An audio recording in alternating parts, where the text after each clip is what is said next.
Rose has become my home. In this period of being held publicly in Mizzou, I have done what I can to build on this prophesied ground. Doeth not wisdom cry, and understanding not put forth her voice? Shake thyself from thy dust, arise and sit down. I present myself directly before the highest-ranking officials of my city. Although this proclamation is of the freedom to come and is also a plea from a prisoner of war to be freed, I know there is one that has held complete authority in this time. However, my civil rights as a citizen have been violated. The question of my sovereignty and my citizenship will further be investigated by call on the current occupying powers to protect me by providing safe accommodation and lodging. I would like to invoke Article 13, Section 2 of the Geneva Convention. Likewise, prisoners of war must at all times be protected, particularly against acts of violence, intimidation, acts of insults, and public curiosity. Thank you. Thank you. Is there anyone else in the chambers who would like to make a comment this evening?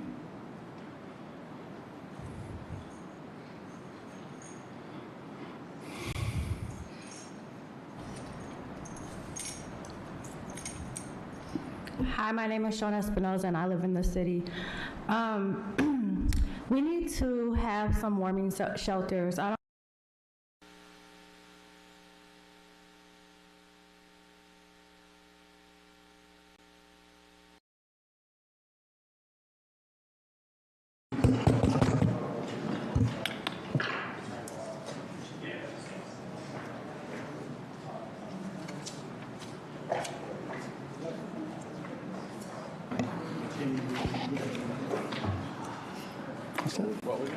Paula just said your weekend celebration was awesome. She wanted to thank you. Oh, who? Well, Oh, cool.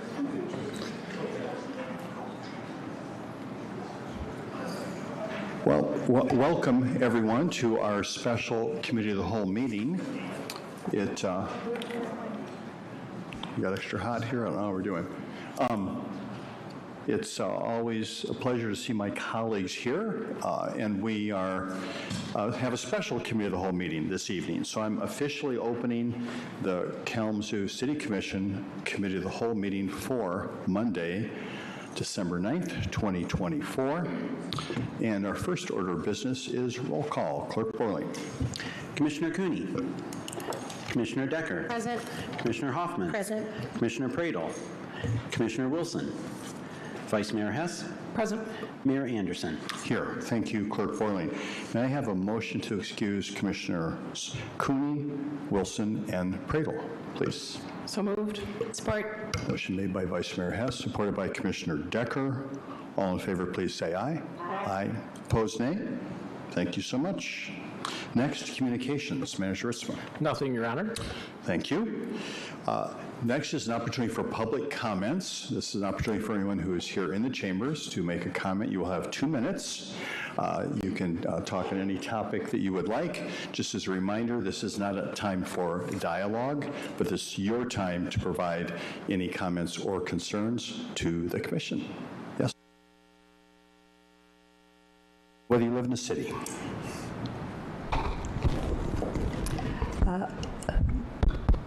Okay. Although I have come to proclaim liberty to the captives, I find myself as a prisoner of war into this world. In choosing God as my master and rejecting mammon, I have become subjected to involuntary servitude in order to free my people of the shackles that bind, actively fighting to give us the promised inheritance of the new mind. I have no choice but to serve my God, for with the evidence I've been created for my role. It's only within the world I am the captive daughter of Zion, for in my Maker's plan I am seated as the Queen of the South who rose. I ask you, have we all not been called into joint inheritance to walk as in the royal priesthood? Royalty is a responsibility, is to be a servant unto our God and a protector of life. You know that the heirs of this world exercise dominion over them, but it shall not be so among the chief of you. The chief will be your servant. Since coming out of the wilderness in Revelation 12, I've had no space of my own to continue formatting the vision that grows. The foxes have holes and the bird of the air have nests, but the daughter of women hath not where to lay her head.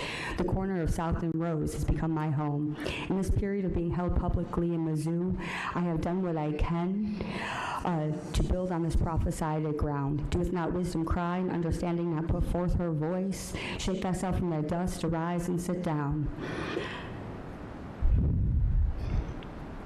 I present myself directly before the highest-ranking officials of my city. Although this proclamation is of the freedom to come and is also a plea from a prisoner of war to be freed. I know there is one that has held complete authority in this time. However, my civil rights as a citizen have been violated. The question of my sovereignty and my citizenship will further be investigated. I call on the current occupying powers to protect me by providing safe accommodation and lodging. I would like to invoke Article 13, Section 2 of the Geneva Convention. Likewise, prisoners of war must at all times be protected, particularly against acts of violence, intimidation, acts of insults, and public curiosity. Thank you. Thank you. Is there anyone else in the chambers who would like to make a comment this evening?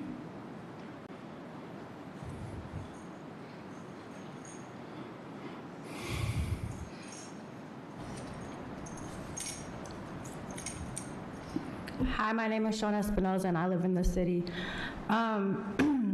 We need to have some warming shelters. I don't know how many times we have went downtown to make sure that people are inside the mission. If they get kicked out, find a place for them to be warm. It's freezing outside. Last week was extremely cold outside.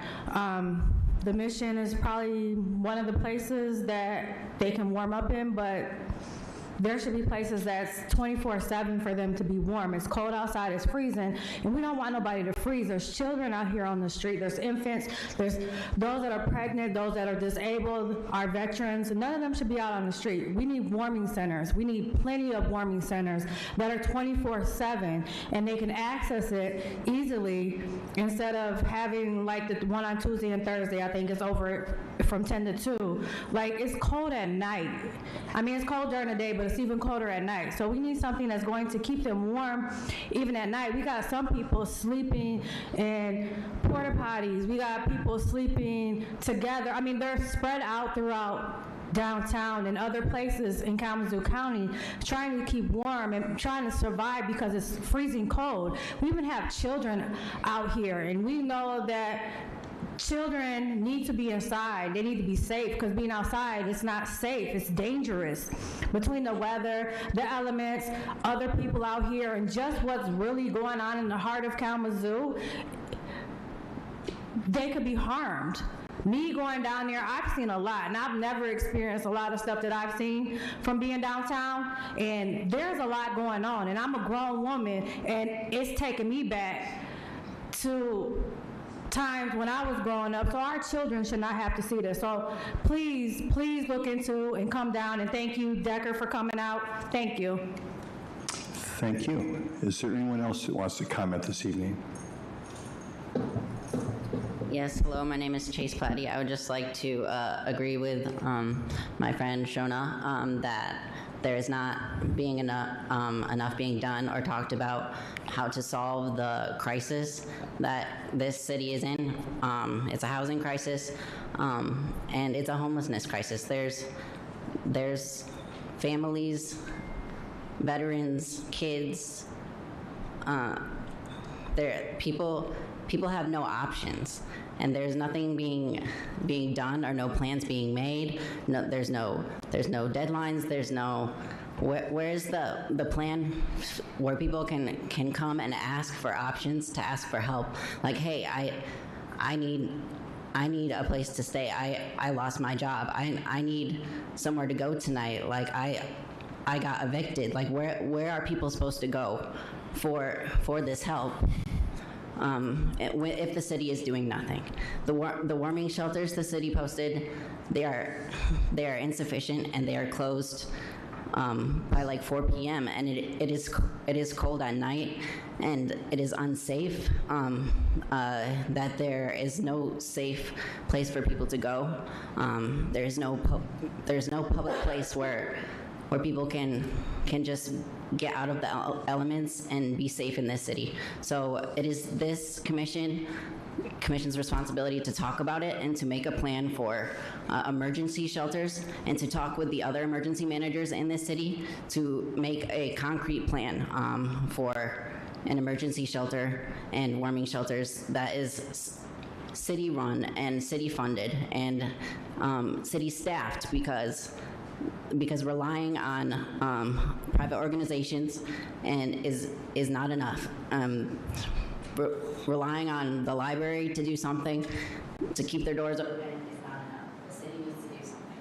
And, yeah. Thank you. Is there anyone else who would like to provide comments this evening? Good evening, Toby Hannah Davies, and I do live in the city. I just want to thank you for the money that's in the budget for home sharing program to be planned.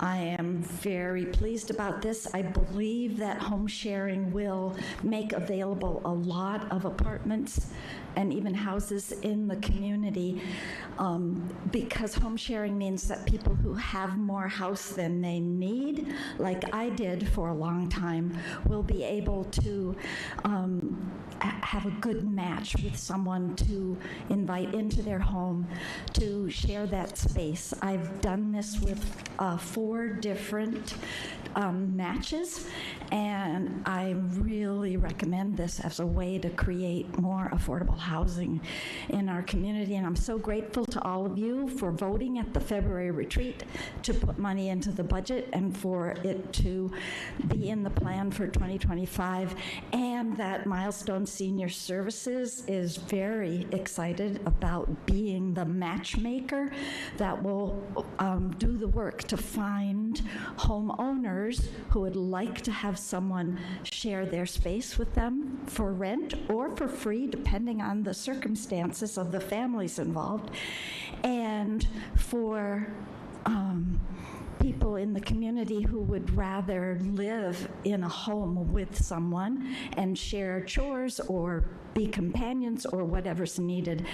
I'm very pleased this program is working really well in other states. In Pennsylvania, I believe every single county has a home sharing program.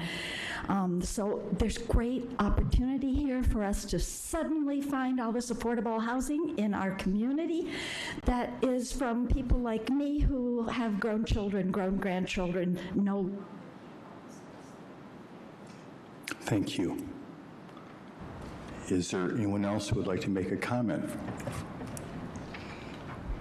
My name is Angela Manning again, and I want to just give a great big thanks to Commissioner Decker for coming out and showing her support to the unhoused with a bowl of pot of chili. I'd also like to invite all of you on Friday nights to be able to come out and just see and interact with the homeless and notice what their struggles, their strengths, their weaknesses, all the things that you might be missing when you're in here being busy with what you guys do. So every Friday, about 5 o'clock, 5:36. Everybody is welcome, and we'd love to see you out there, and so would everybody else. Another thing that I would like to say is that in the ministries with the communities, I've noticed a lot of things happening. There's too many people getting kicked out to go into the cold. I mean, like, anything will kick them out. They'll kick them all out. They're very rude. The staff is very rude. The living environment anyways, to have people going back into society, so it's a stepping stone instead of being a complacent place to be. Just a lot of things like,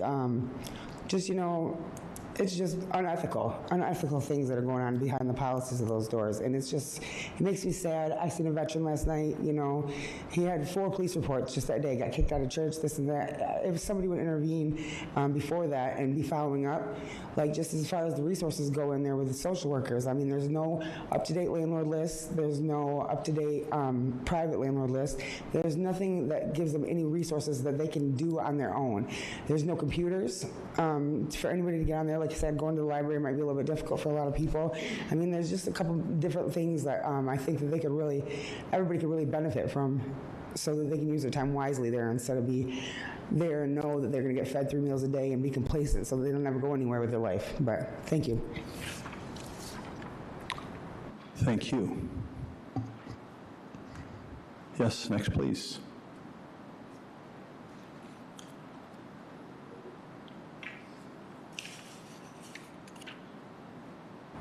How you guys doing?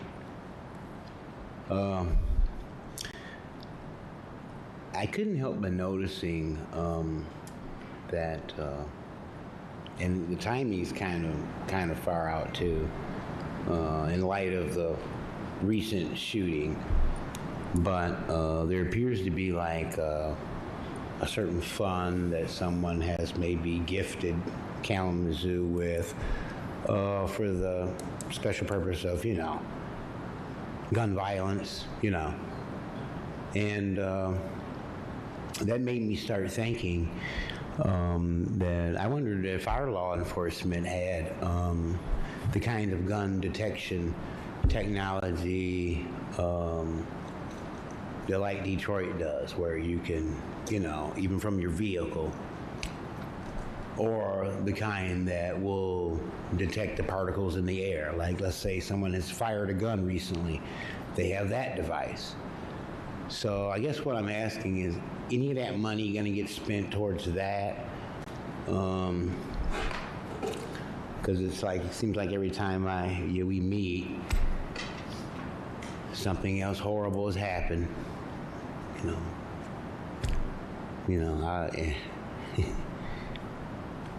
And we gotta get to the bottom of it, don't we? So, since this is budget related, I thought I'd wanna bring that up.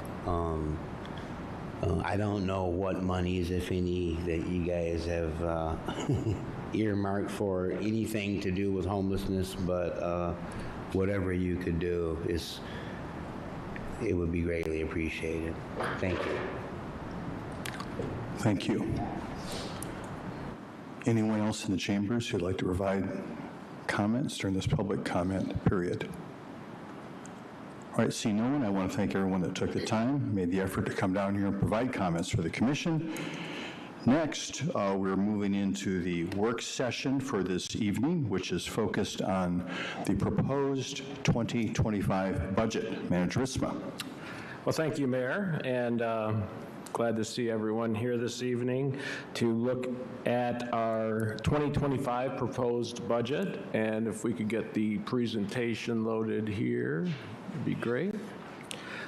Just want to let people know that our proposed budget is online at kalamazoocity.org/budget, and actually 2025 and previous year's budgets are all listed there.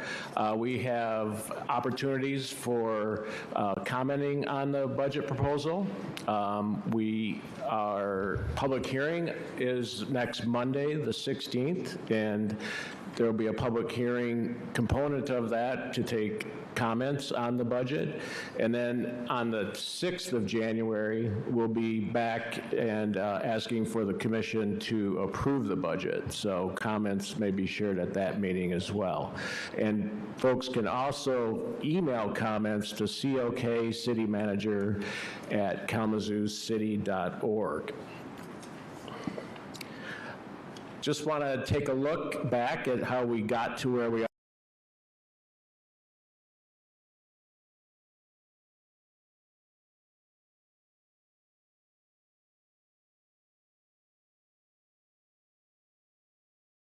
Of inputs that we received to the budget.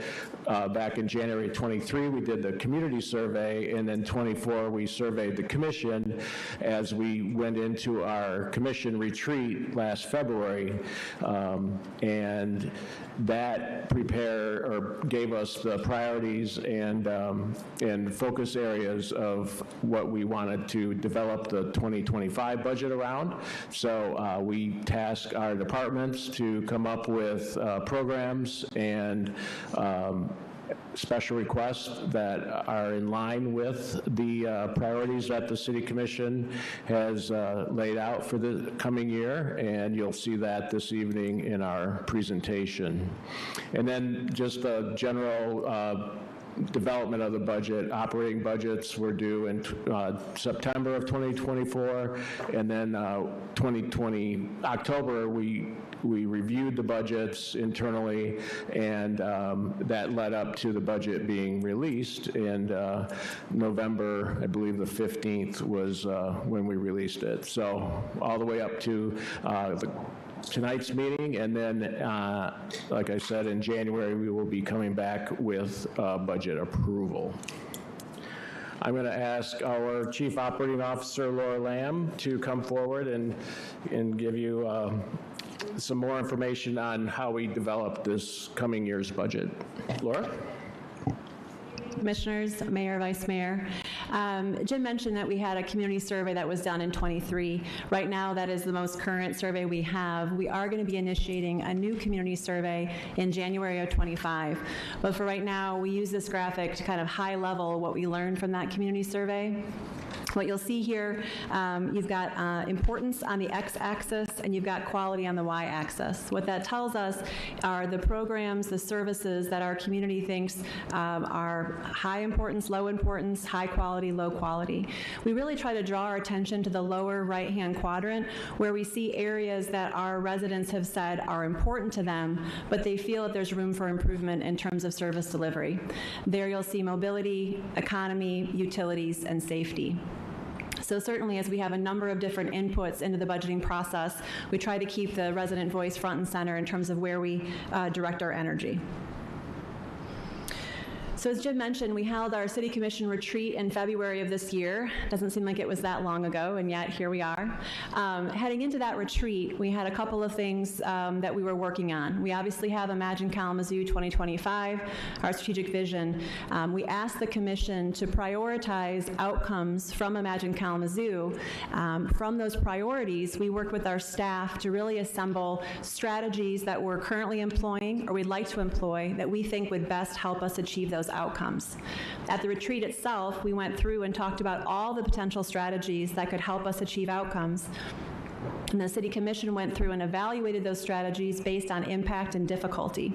With all of that work, we landed on these sort of top 5 strategies that then help inform the department requests that come in for the budget and our review and our preparation for the budget itself. So we got a lot of inputs coming in, and ultimately we're here to kind of give you an overview of the budget itself.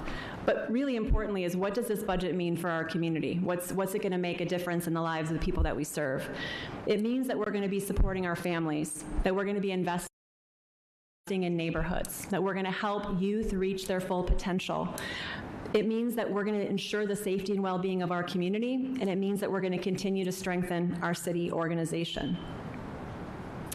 Now I want to provide some very high-level program and project highlights. Starting with supporting Kalamazoo families, I'm excited to have our '25 budget include $1.7 million in our Housing Development Fund. There's really a 3-pronged strategy that staff want to employ with these dollars: providing gap financing for mixed-income, multi-use family housing, which we've talked quite a bit about on many a commission meeting, continuing to provide financing to make those projects possible and to get the units that we know that our community so desperately needs. It also helps to support rehabilitation of housing, preserving our existing housing stock with an effort to try to help promote affordable home ownership. And lastly, continuing to find creative ways to cover appraisal gaps. We know the market is not in our favor as we're trying to produce more and more housing units. So how can we cover appraisal gaps, and how can we continue to look at rental subsidies that can make the housing that we're helping to produce and rehab actually be affordable? We're excited about RX Kids Kalamazoo in the budget. There's been a lot of discussion on that, but just high level, again, this is a cash allowance for every birth that's going to take place in the city of Kalamazoo after the program launch. That is anticipated to happen early next year, and based on trends, that could help as many as 840 births in the city of Kalamazoo. This program provides a prenatal payment of $1,500 and then a $500 a month payment for the first 12 years of life, ultimately equaling $7,500 per baby. The $1.5 million that's in the budget is part of $8.5 million that's been raised locally to support this program. We are very, very close to the $10 million goal that allows us to have funding in place for the first 2 years of the program. They're going to continue to fundraise with the hope of having a full 5 years of the pilot funded to be able to support. Also want to remind ourselves that our funding and the local funds raised is leveraging $1.4 million in TANF funds, temporary assistance for needy families. This was actually supported in the state budget. A total of $20 million was approved by the state to support RX Kids expansion, and $1.4 million of that is going to be here locally leveraging our dollars. In terms of child care business supports, this has been an ongoing priority for the Commission. We want to continue to build on the good work of Southwest Child Care Resources and trying to find ways to support our home-based child care businesses. We believe this helps increase access for our families. We also want to support those business owners, help them with their businesses. How can they be more efficient? How can they help with their networks? How can we help to continue to provide this valuable service for our community? And lastly, as we heard Toby acknowledge the home share program, we're excited to be able to launch a feasibility study to understand this great model. How do we make this work here in Kalamazoo? And how can we begin to understand the impact it could have in helping to match people in housing? For a homeowner, that can provide some income. It can provide companionship all across the board. It can also help us identify new housing units in an area that we know we have a lot of need to cover. In terms of investing in our neighborhoods, we're excited to continue the critical code repair program. In this case, working in partnership with Community Homeworks, helping low-income households be able to preserve their home, stay in their home, and really address critical repairs in order for that to happen. In terms of small business capacity building, these funds are really supporting two different programs. You've got the Core 60 program. This is a 3-week intensive training.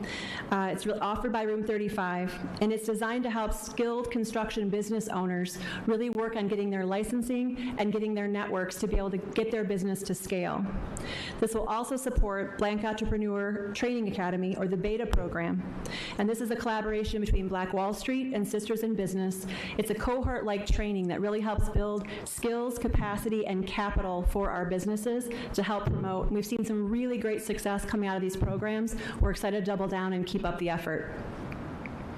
In terms of parks improvements, in our general fund with our parks, we've got $375,000 going in for Millen Park.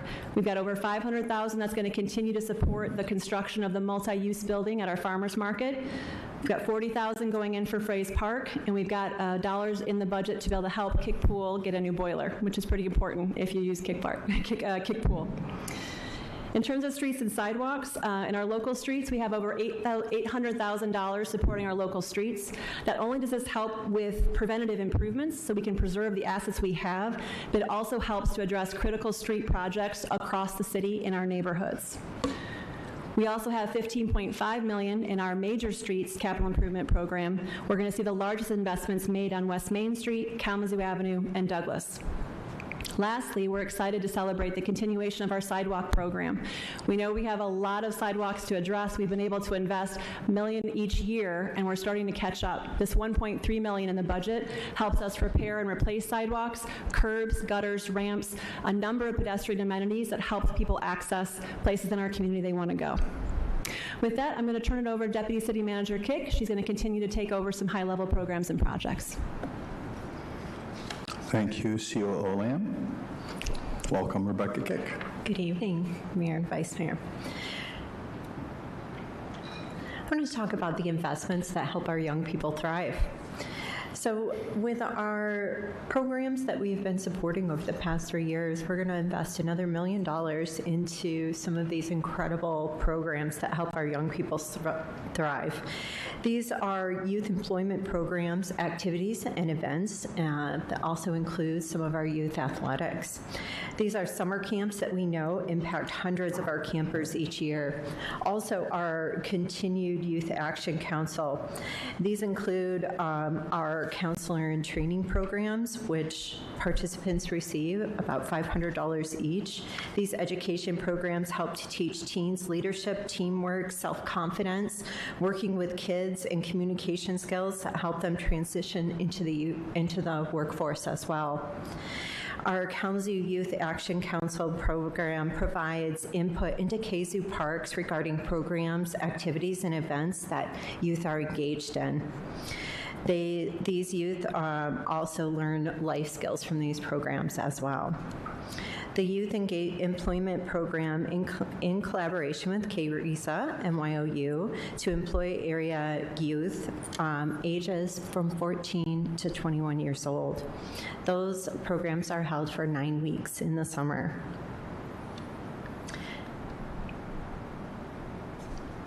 Other investments that we're doing to ensure safety and well-being are the continued investment in our Bridging Opportunities Youth Program. As you know, from many of the data that we have showed you from our public safety are for the reduction of juvenile violence. The continued investment in Bridging Opportunities has helped to bring those numbers down. We will also continue to expand the license plate reader program. The data in 2024 again shows that expansion into the license plate readers will show the continued for more rapidly locating and stopping stolen vehicles and apprehending of those criminals. That investment will be another $100,000 into expanding those license plate readers. The Arcadia Creek Protect Grant is the largest grant in the country to be assisting with floodway and flood mitigation and remediation. The continued lead service line replacements in the Edison neighborhood. As you know, we've celebrated our 5,000th lead line replacement, which is an incredible milestone for the city of Kalamazoo. And so that continued replacement and investment of $14.5 million in 2025 will be an incredible milestone again for our city.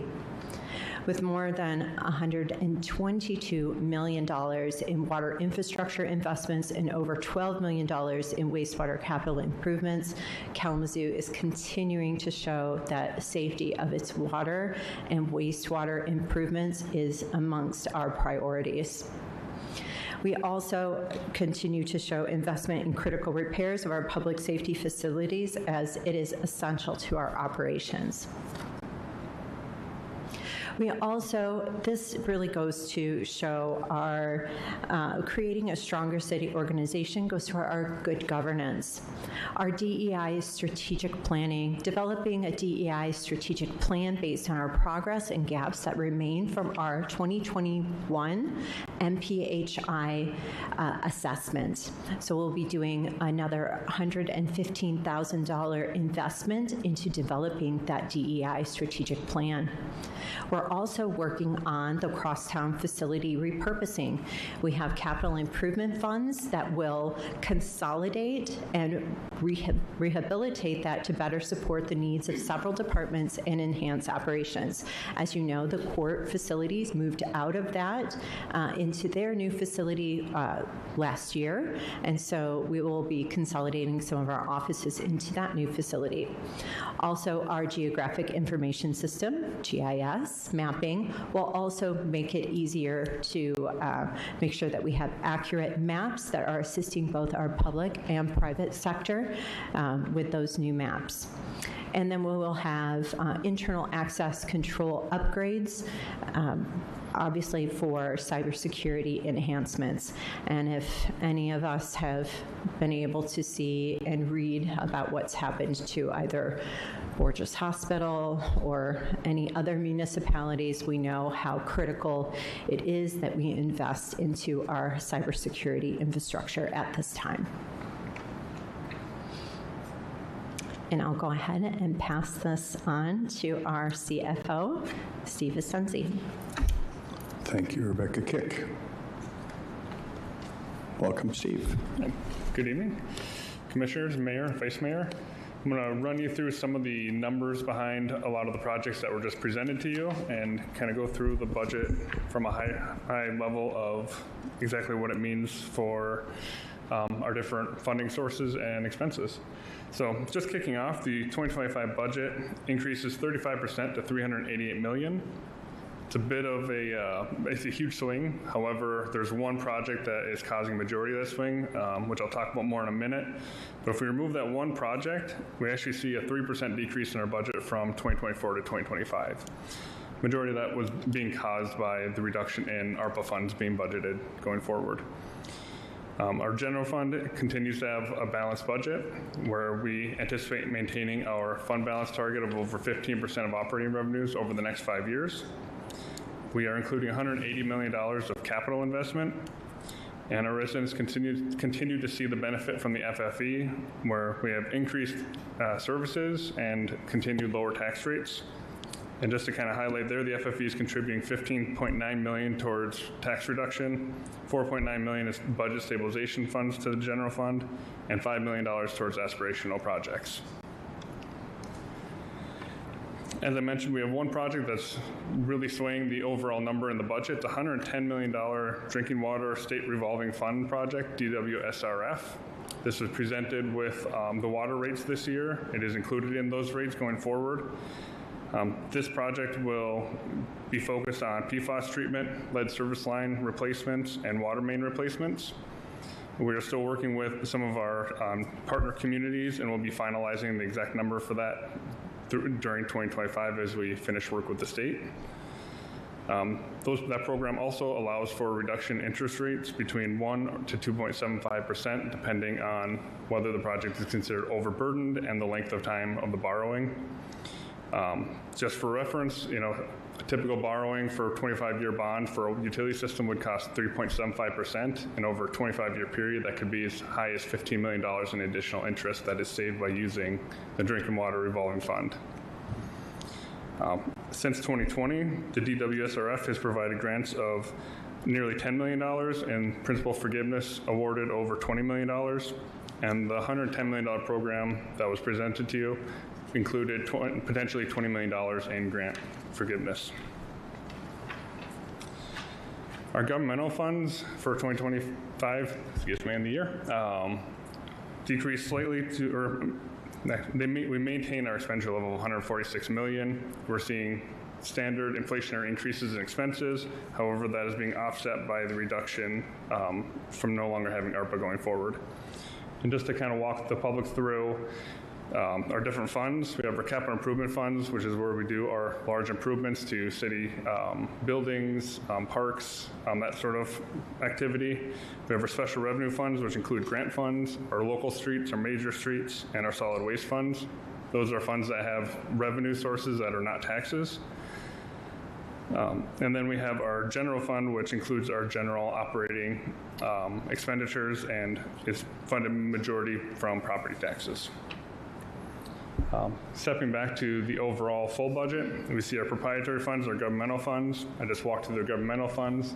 Proprietary funds are our water, our wastewater, and our parking system. Those are funds where you charge a fee for the service that you receive.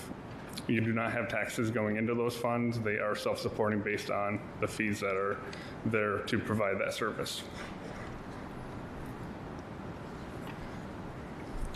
And another term for proprietary funds are enterprise funds because they are operated like a business.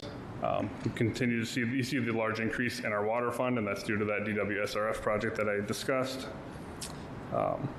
And then we see the continued use of our parking system and improvements to our wastewater system. Our general fund revenue is expected to increase 4.9% to $85 million for the year. You can see the breakdown of the different revenue sources that we have, with taxes being the largest at 32%, FFE contributing 25% of our budget, state grants and revenue sharing providing 22% of our budget, and then we do have fees for service that contribute 13.8% to the total budget. A large change from year over year is the anticipation of the distribution from the state's public safety trust fund that was newly created this year in the state's budget. We're anticipating receiving up to $1.8 million from that fund to help support our ongoing public safety efforts. And then a common question that happens because people receive a tax bill, they come to City Hall, they pay it, they wonder where their taxes go. And on a typical tax bill, 47% of your taxes are made up of education millages. And that is a combination of KVCC, KRESA, and local school debt millages as well. Then we have city operations at a little over 23% of your total tax bill, and this is including your summer and winter taxes combined. About 12% go to operating your county between their public safety millage, their operating millage, and their debt service millage. And then we have 7% for library funds. And we have a host of other funds that are supported between solid waste, county housing, transit, 911, and our veterans and housing millages. So hopefully this can help explain a little bit of when people come to pay that bill, exactly where are those dollars going, because they don't all stay here.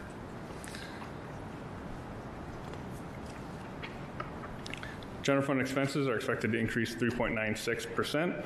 We will be maintaining a balanced budget. Last year we had a small dispersal of excess fund balance to pay for one-time projects.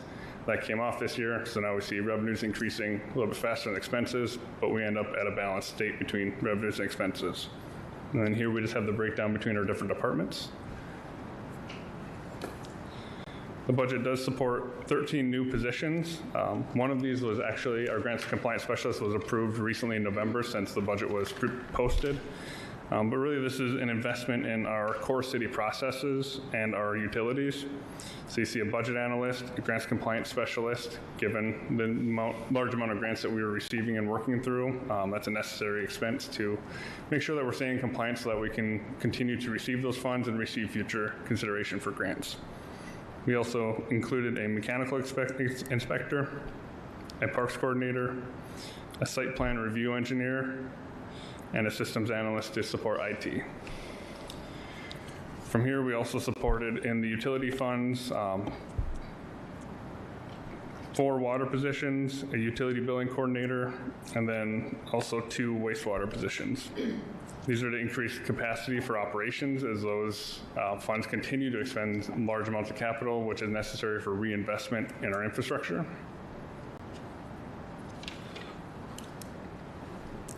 We also have our fund balance target, as I mentioned before, where we're maintaining that through the 5-year plan. Based on where we are, we do expect a dip in 2026, and then recovery back to normal going forward in 2027. In 2026, we have a large debt service payment that then drops off, and then we are planning for an overspend next year to reduce our fund balance, but then maintaining above our targets. The overall budget includes $180 million in capital across all of our funds, so a significant increase, again, largely due to the $110 million DWRF project, which you see here, related to PFAS compliance, system reliability improvements, continuing our lead service line replacements, and treatment station improvements.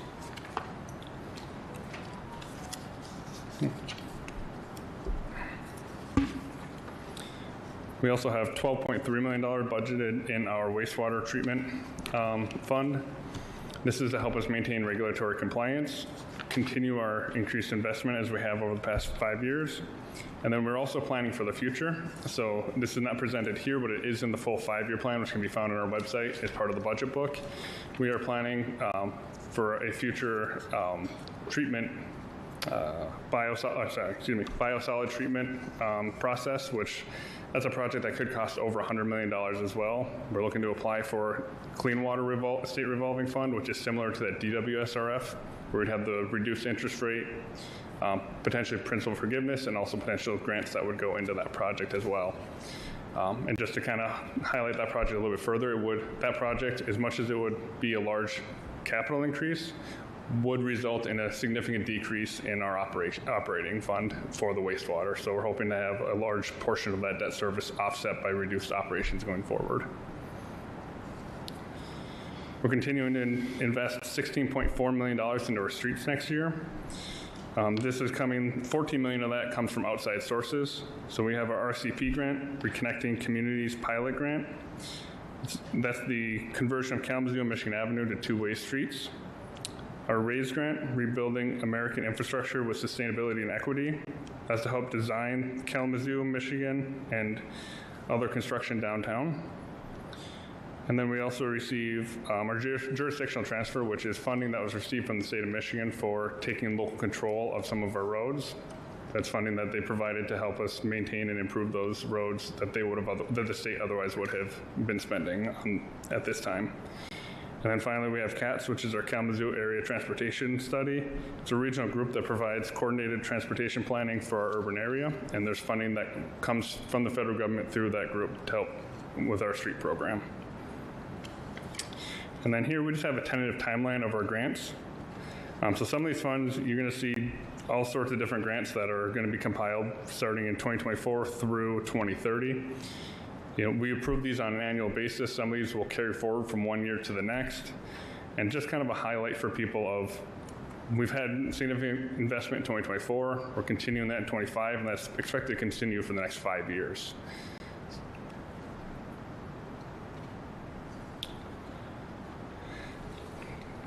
Continuing on, our general and parking capital improvement plan includes $8.8 million in continued investments. You heard a number of those earlier tonight between Mill and Park, our Farmers Market multi-purpose building, Parks Department equipment, KDPS building maintenance, crosstown facility redesign.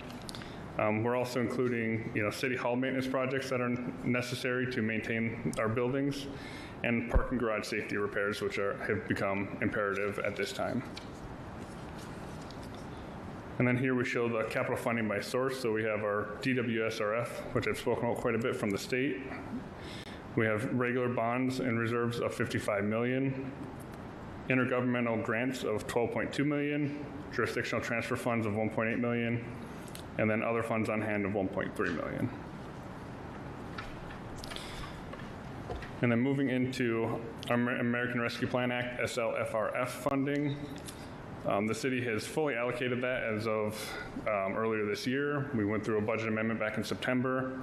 And so just a quick highlight that we originally received $38.9 million in ARPA funds. We have budgeted over $40.9 million due to increased interest that was earned on those funds as they were with us. The federal government allowed us to keep that interest. We've then put that into additional plans as we've continued through.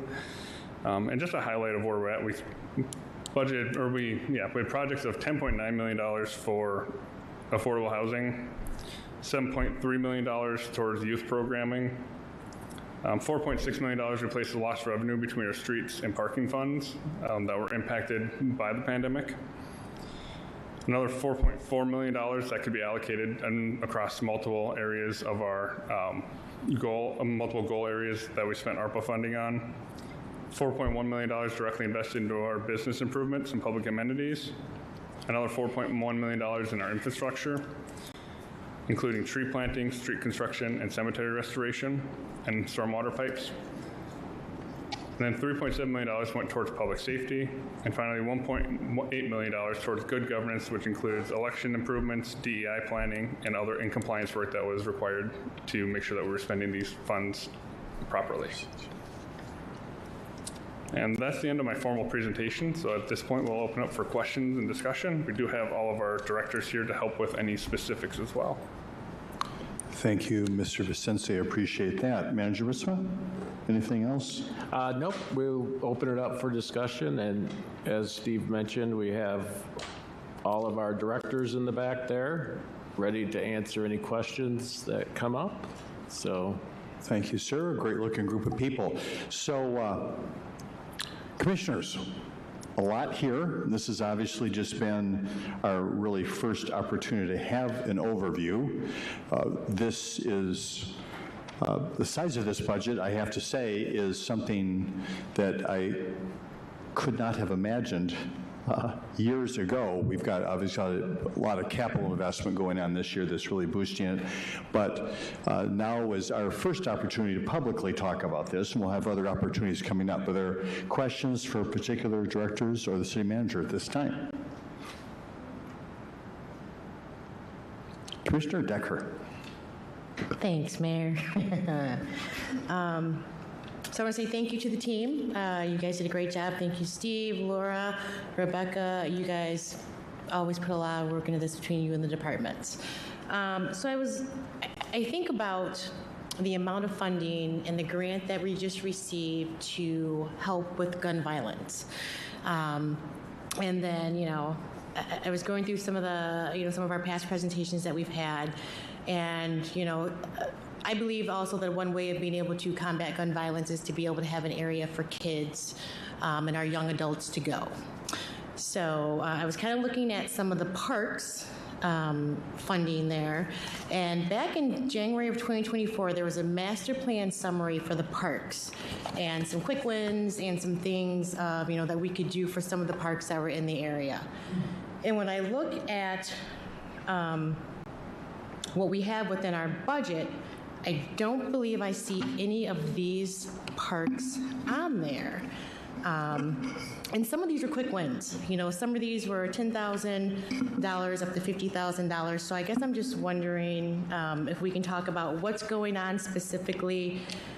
We know about the kick pool boiler, but really what's going on specifically we get with regards to Millen Park and the $375,000 that's going there, Fraze Park and the $40,000 that's going there, and we already know what's going on with the farmers market. So I'm just kind of wondering if we can talk about what improvements we're really talking about doing with these versus doing some of these great quick wins within the parks and recs that we had a great summary on.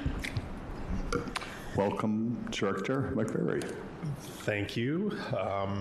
That's a good question, Commissioner Decker. So the Millen Park capital improvement plans that are coming up, the $375,000 that you see is part of the extension of continuing the stream work.